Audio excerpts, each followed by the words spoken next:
অধ্যায় আপনাদের কাছে লাইভে আসবো বলেছিলাম এই আজকের বাজেট নিয়ে। জানি না কজনের ইন্টারেস্ট আছে এই বাজেট নিয়ে।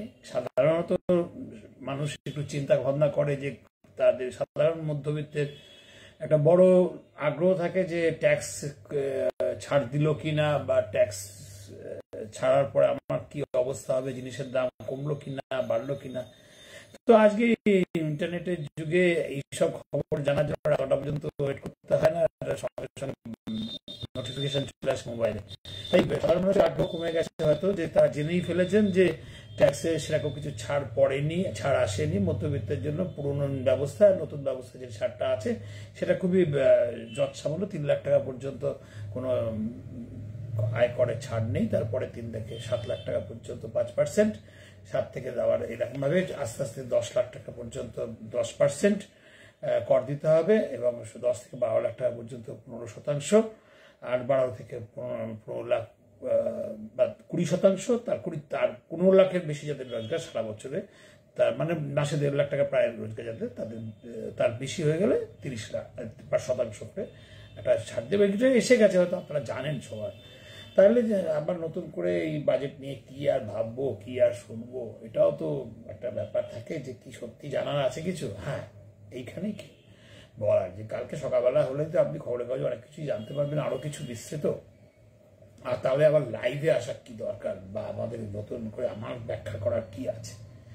বিষয়টা হচ্ছে এই যে যেগুলো লেখা হয় না, সেটা হচ্ছে আমরা ভোট পেতে খবরের কাগজে যেভাবে বাজেটের সমালোচনাগুলো পাই, ভোটের কথাটা বলছে এই কারণে যে বাজেট একটা ইনস্ট্রুমেন্ট, পলিটিক্যাল ইনস্ট্রুমেন্ট। কারণ রাজনীতিতে কার কতটা ভোট কমে গেল, কোথায় কমলো, কোন শ্রেণীর মানুষ তাকে ভোট দিল না, এটা দেখে কিন্তু শাসক দল বাজেটটা তৈরি করে, এবং যাতে তার কাছে পৌঁছানো যায়, এবং এই গণতন্ত্রে সারা বছর ধরে তাকে যা বুঝিয়ে সুঝিয়ে কিছু আর্থিক সুবিধা টুবিধা দিয়ে তার ভোটটা যাতে পাওয়া যায়। এবং দেশের উন্নয়ন তো অবশ্যই করতে হবে, কিন্তু দেশের উন্নয়নের চাইতে তো বড় দরকার আগে ক্ষমতায় থাকা। মানে যদি ক্ষমতাতেই না থাকতে পারি, তাহলে দেশ কার দেশের কে উন্নয়ন করবে? ফলে বাজেটে অর্থনৈতিক হিসেবে চাইতেও একটা সমান্তরাল এবং ফল্গু ধারার মতন বইতে চলে একটা রাজনীতির হিসেব, যেটা উচ্চাকিত নয়, অনুচ্চারিত থাকে। এবারের বাজেটও তাই ছিল। যেমন এবারে সবচেয়ে বড় একটা বাধ্যবাধকতা ছিল নরেন্দ্র মোদীর সরকার একক সংখ্যাগরিষ্ঠ নয়, এবং সমর্থন দিয়েছিল যে নীতিশ কুমার এবং চন্দ্রবাবু নাইডু, তারা দুজনেই বুদ্ধ পরিষ্কার বলে দিয়েছিলেন যে আমাদের বাজেট থেকে প্রচুর কিছু দরকার। বড় সড়ো কোনো মন্ত্রিত্ব না পেলেও আমরা মেনে নেব, কিন্তু বাজেটে আমাদের বিহার বা অন্ধ্রকে সাজিয়ে দিতে হবে।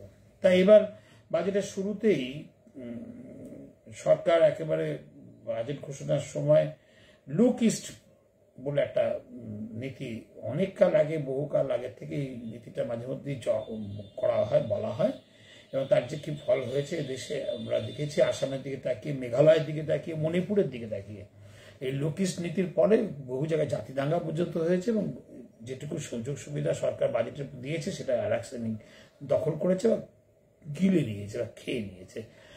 লুক ইস্টে যে কারক শক্তি করে কতটুকু পূর্বাঞ্চলের উন্নতি হয়েছে সেটা এখন সমীক্ষার বিষয়।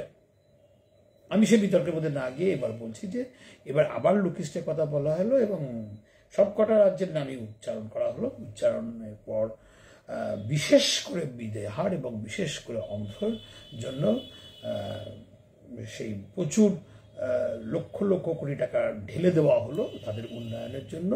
এবং তার জন্য কারণ হিসেবে নির্মলা সীতারামন বলেন যে তার খুব দুঃখ হয় বিহারে প্রত্যেক বছর বন্যা হয়।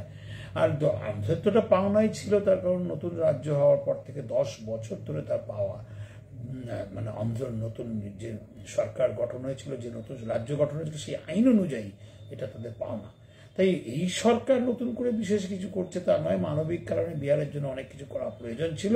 তাই নাকি বুদ্ধগয়াকে কেন্দ্র করেও একটা ধর্মীয় ট্যুরিজম চালু করাটাও মানবিক কারণে খুব দরকার ছিল।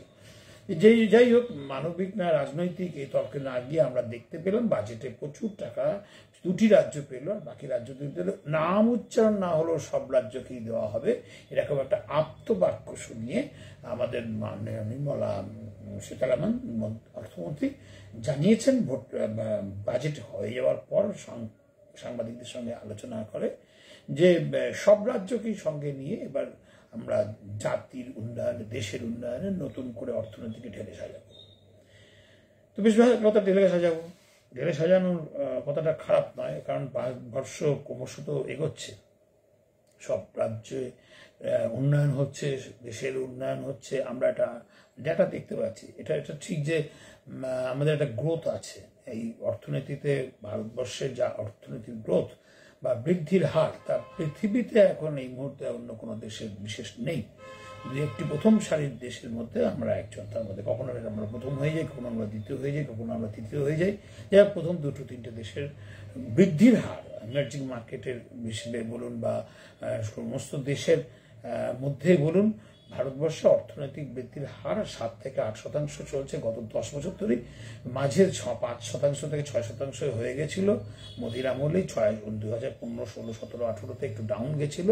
তার আগে এবং পরে কিন্তু আবার করোনার পর থেকে আস্তে আস্তে বেড়েছে, এবং এখন একটা সত্যি গ্রোথ ট্র্যাজেক্টরি বলে ইকোনমিক্সের ভাষায় যে কথাটা বলা হয়, সে তাতে কিন্তু ভারত একটা ভালো জায়গায় আছে, এবং ক্রমশ 5 ট্রিলিয়ন যে ইকোনমির কথা বলা হয়, 5 ট্রিলিয়ন ইকোনমির দিকে ভারতবর্ষ ক্রমশ এগিয়ে আসছে, এবং আগামী 3 বছরের মধ্যে সেই দিকে চলে যাবে।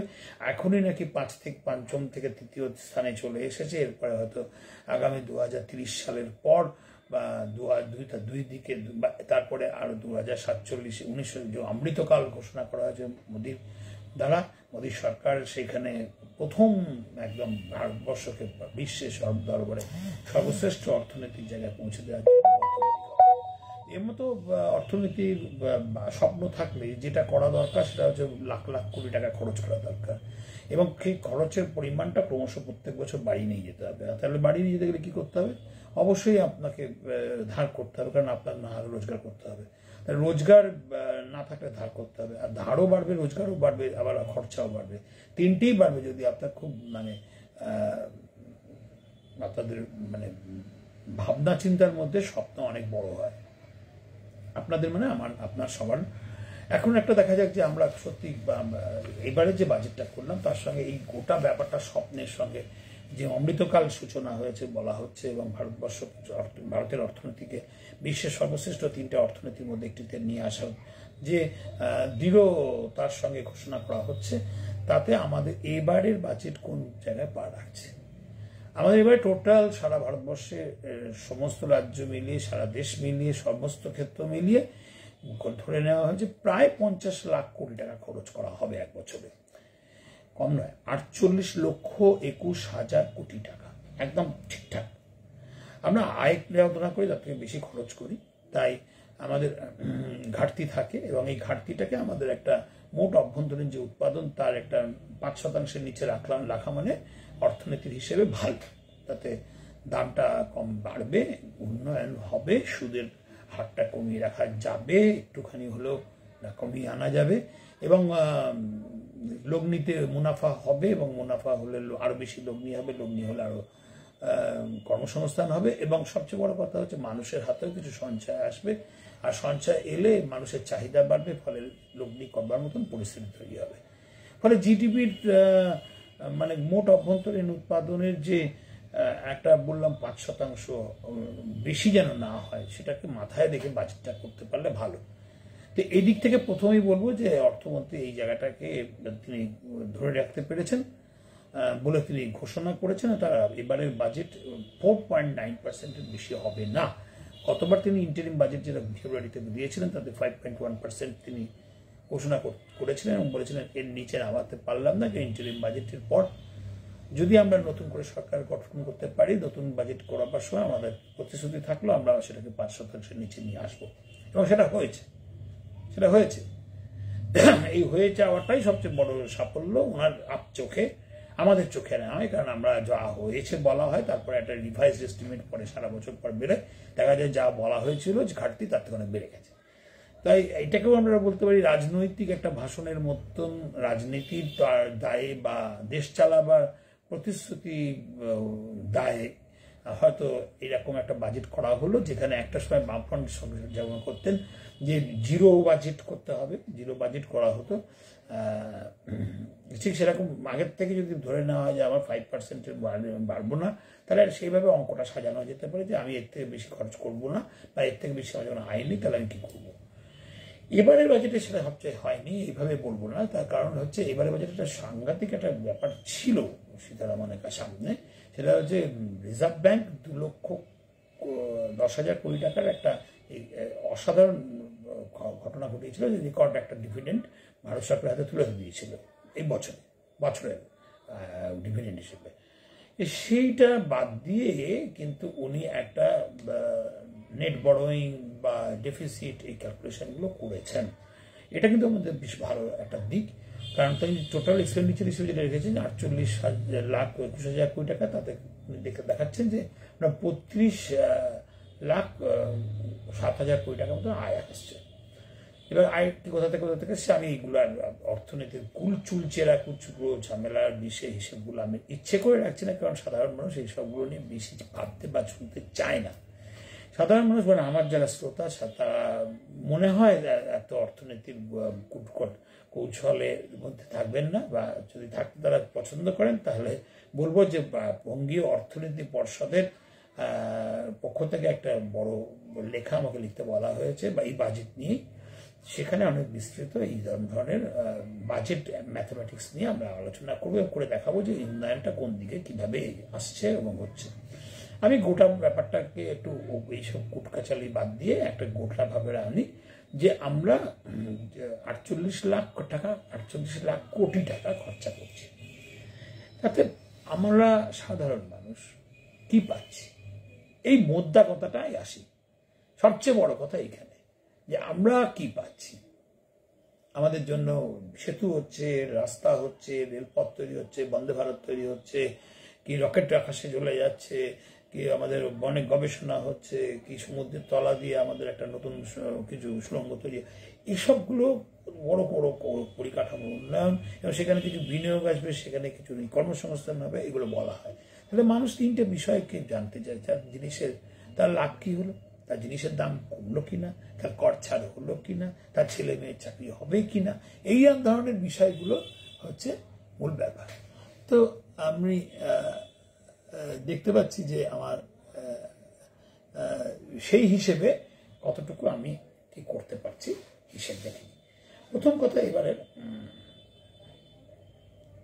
এই বাজেট সাধারণ মানুষকে কি দেবে?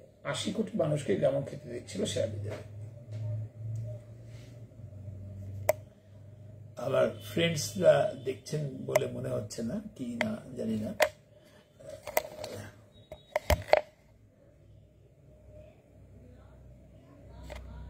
যদি কেউ দেখে থাকেন তাহলে কমেন্টসে জানাবেন।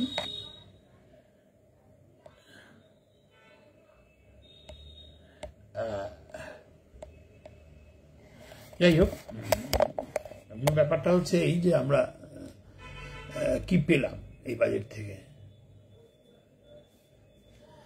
আমরা সেরকম কিছু পাচ্ছি না, কারণ আমরা যা দেশের বেশিরভাগ মানুষ, 80 কোটি বেশি, প্রায় 100 কোটি মানুষ গ্রামে থাকি। তাদের জন্য নাকি এবারে গ্রামে বিশাল একটা কিছু দেওয়া হয়েছে, এটা বলা হচ্ছে। কিন্তু সেটা কত? সেটা 4 লাখ কোটি টাকার কাছাকাছি। যদি আপনারা দেখেন যে মানে হিসেবে কত, তাহলে দেখা 2,66,000 কোটি টাকা গ্রামীণ উন্নয়নে সরাসরি দেওয়া হয়েছে, এবং কৃষি উন্নয়নে তার সঙ্গে যোগ দেওয়া হয়েছে 1,60,000 কোটি টাকার মতন। তার মানে ওই যে 5 লাখ 5.25 লাখ কোটি টাকার মতন গ্রামে দেওয়া হলো। তাহলে দেখুন আপনি, প্রায় 50 লক্ষ কোটি টাকার মধ্যে 10% কাছাকাছি একটা গ্রামের জন্য বরাদ্দ করা হচ্ছে। তার বাকি 90%, যেখানে 100 কোটি মানুষ বাস করে, তারা পায় 10%। আর যেখানে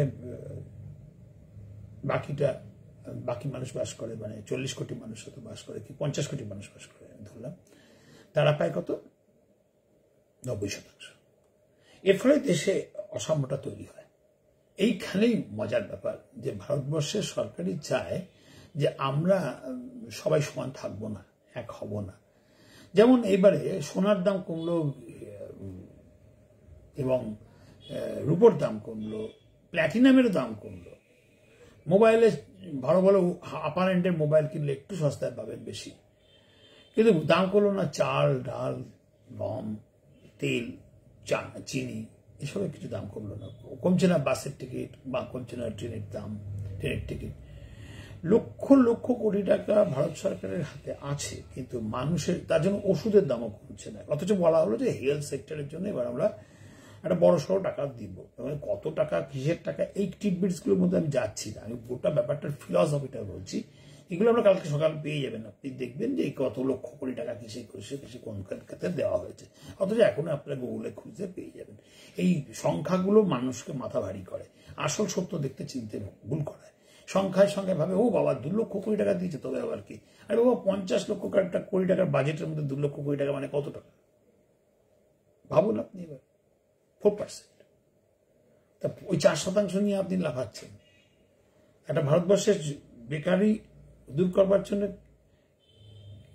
কত কোটি টাকা দেওয়া উচিত ছিল, যে দেশে প্রায় 1 কোটি কাছাকাছি, কেউ বলে 70 থেকে 80 লাখ, কেউ বলে 2 কোটি, মাঝামাঝি ধরলাম 1 কোটি নতুন ছেলে মেয়ে ঢোকে চাকরি পাওয়ার জন্য, চাকরি চায় যে আমাকে চাকরি দাও। কারণ আমাদের যেমন মাধ্যমিকে 10 লাখ ছেলে মেয়ে আমাদের কাছ থেকে পাশ করে, সব রাজ্যে তো কিন্তু পাশ করে মাধ্যমিক ছেলেমেয়েরা। তারপরে তারাই তো 4 বছর বা 3 বছর বা 5 বছর পর কর্মজগতে এসে যায়, বা 2 বছর পর থেকেই কর্মজগতে এসে যায়, মাধ্যমিক দেওয়ার পরে কর্মজগতে ঢুকে পড়ে। তাহলে আলটিমেটলি সারা দেশে বছরে 1 কোটির কাছাকাছি নতুন তরুণ ছেলে মেয়ে, তরুণ তরুণী তারা ঢুকছে। তাদের জন্য বরাদ্দ হচ্ছে মাত্র 10 লাখ কোটি।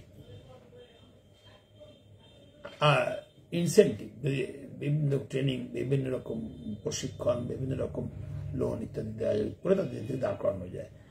আর তাদেরকে যদি ব্যবসা করার জন্য 10 লাখ কোটি টাকা, 20 লাখ কোটি টাকা দেওয়া হবে, তার মানে 10 লাখ কোটি, 30 লাখ কোটি টাকা, 30 লক্ষ টাকা, কোটি টাকা না, 30 লক্ষ টাকা। তো এইভাবে যদি আমরা এত কম কম দিই, তাহলে আমাদের চাকরিটা হবে কোথা থেকে? এই ব্যাপারটা ভালো করে আমাদের বোঝা দরকার। বরাদ্দ হচ্ছে কর্মসংস্থানের জন্য নয়, তবে বলা হচ্ছে যে কর্মসংস্থান হবে যদি আমরা মূলধনী ক্ষেত্রে বরাদ্দ করি। তাতে কথা হলো 11,11,000 কোটি টাকা, বিশাল একটা টাকা। তাতে মূলধনী ক্ষেত্রে কারা থাকবে? বেসরকারি ক্ষেত্র থাকবে, সরকারি ক্ষেত্রেও থাকবে। আচ্ছা, তারা কি করে কাজ করবে? তারা তো মানুষকে নিয়েই কাজ করবে, তাদেরকে চাকরি দিতে হবে, তাদের কাজ করতে হলে হবে কি করে? কিন্তু দেখা যাচ্ছে চাকরিটা হচ্ছে না। এইখানেই বাজেটটা বোঝার দরকার, কেন হচ্ছে না, কি কারণে হচ্ছে না। এত লক্ষ কোটি টাকা দিচ্ছি মুদ্রা লোনে, 10 লাখ কোটি টাকা থেকে 20 লাখ কোটিতে পৌঁছে যাচ্ছে।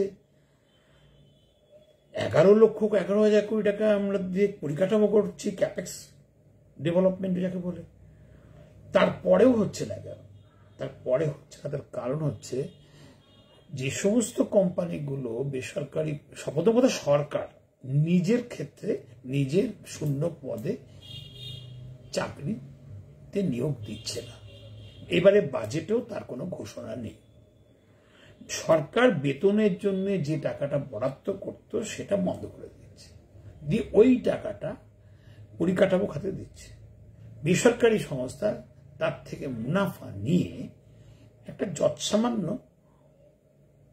টাকা খরচ করে মূল কাজটা করার চেষ্টা করছে। যৎসামান্য কেন বলছি? এখন লেবার ইন্টেন্সিভ প্রোডাকশন সিস্টেমটা মেশিনারি ইন্টেন্সিভ প্রোডাকশন সিস্টেমে পরিণত হয়েছে। অর্থাৎ 100 লোক যা কাজ করে তার থেকে একটা মেশিন দিয়ে সেই কাজটা করানো গেলে অনেক বেটার, এবং সেই মেশিনগুলো কেনার জন্য সরকারই তাদেরকে ভর্তুকি দিয়ে সেই টাকাগুলো দিচ্ছে।